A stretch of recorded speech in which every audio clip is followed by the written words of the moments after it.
What's up? What's up? Welcome to another episode, Master Moats Film Session, and it is brought to you by DRAFTKINGS Sportsbook, America's top-rated sports booking app. Not only is it safe, but it is secure, and most importantly, it is reliable. And for all the first-time users out there, if you use the promo code Moats, you will receive up to $1,000 in deposit bonus money. So stop wasting time, download the app, use the promo code, and get an opportunity to make a little money.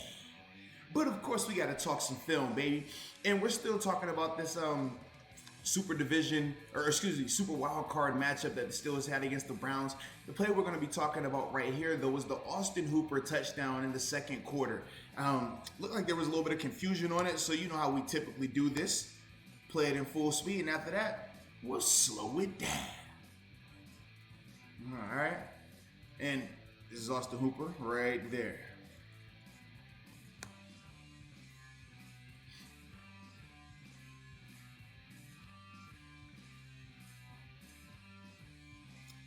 Alrighty. So, from an offensive standpoint, what the Browns are in, it's 11 personnel, okay? Meaning they got one running back out here, one tight end. The rest of these guys are just three eligible wide receivers, okay? Why we call it 11 personnel. Then on the back end, defensively, the Steelers are playing their sub package right here, okay? They're in small ball, meaning you got your two interior D linemen, right? Tyson and Cam. You obviously have Cassius Marsh right here, TJ Watt, your two inside backers. Mike Hilton's out here, okay? So anytime you have just two interior D linemen and the nickel out here, 9 times out of 10, you're going to be in a nickel package, all right? Sub package ball, nickel ball, small ball. You hear all this. You hear these different ways to reference sub package. This is all we're speaking on right here, all right? But defensively, they're in a single high look here. And what they're running is a cover one linebacker blitz. Now, the confusion takes place with the linebackers. But once again, to just drop cover one simply just means that Minka has the middle of the field, but he's really going to be queuing this QB. Wherever the QB looks, that's where he's going to shuffle to, okay? QB looks this way, he'll go that way. QB goes this way, he'll shuffle that way, all right? So that's Minka's job. So like I said, he's middle of the field. Next, man right here, Edmonds' man on this guy. And this is where the confusion happens, between 1, 2, and 3. I'm not sure who has who, but they should have the combination of 1 and 2, all right? Now, we already said it's a linebacker blitz, and Vince is blitzing. But the reason why I say I'm not sure who is incorrect here, because Spillane starts out like he wants to blitz as well, and his path, he never would see this guy or this guy. Okay, so as we start to play this thing, and we'll go in slow motion for you. Just look at Spillane when he first takes off, and this is the reason why I kind of thought that it was the mental error on him, because he has the indecisiveness, whereas Vince, no indecisiveness. As soon as the ball is snapped, Vince knows he's going. Change his footwork right before the snap. Veteran savvy, so you get a push off, no false step. But this is the confusion right here. So you saw the angle he took was flatter, as if he wanted to blitz, as if he was going to do a hug rush on the running back, which we've talked about the Steelers linebackers doing, which is essentially you have that guy in coverage, right? He would have this running back in coverage, but he's going to rush him and make this guy have to stay in and block. I don't think that you could do that right here based on their alignment on the backside. Just quick football one-on-one. Anytime you're a part of a combination coverage, which Robert Spillane and Cam Sutton are in this sense, right? You can't just predetermine lock it when the back is offset, because you can get so many different combinations. You could get this. If you get this, you don't want to lock that. You want to pass this, so that way Spillane would take that. He would take that, right? You could get what they got, that and that. You don't want to have Spillane try to push all the way through to there. So no, you would have what? Spillane stay high. He's already out here to the flat. All right, so it's a lot of combinations that they could get from a route standpoint that lets you know you don't want to predetermine that you're locking this guy if you're Robert Spillane or if you're Cam Sutton out here.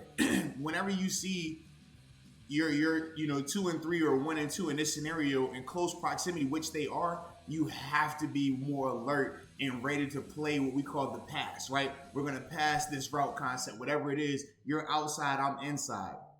But I didn't see a lot of pre-snap communication between these two guys either. I see Sutton pointing a little bit, but I don't know if he's talking about a potential push action.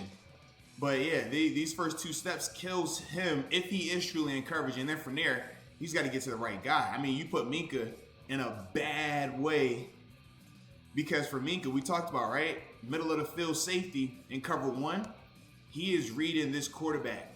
And Baker does a good job. Baker doesn't tell him right away. He doesn't look there. He holds him, eyes middle of the field. And what does that do for Minka? Make him have to hold.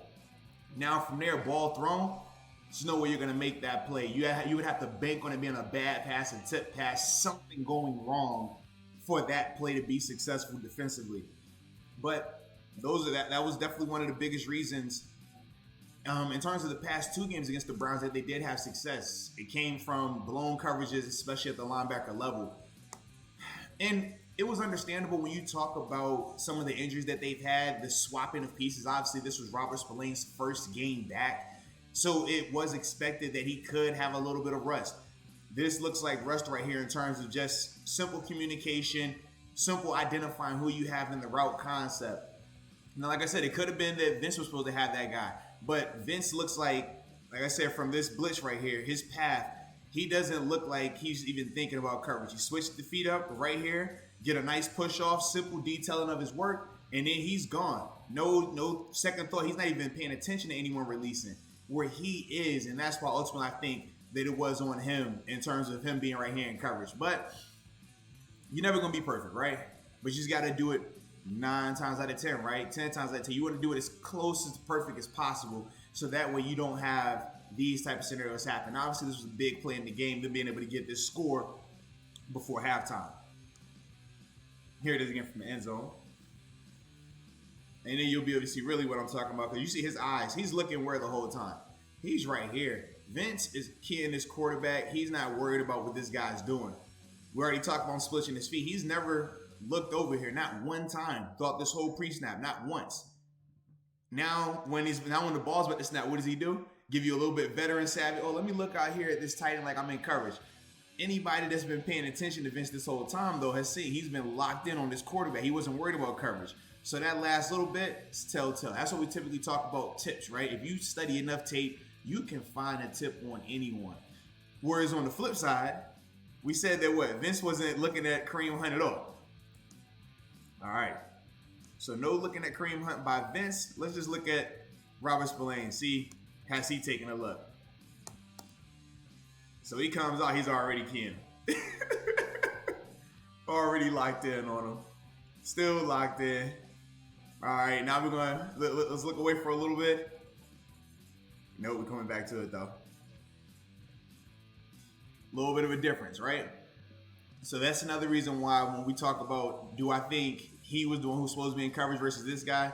That's another reason why, yes, because their eyes initially coming out of the huddle told me a lot as well. Here, right here, you can see from the end zone, Minka doesn't have a chance, honestly, man.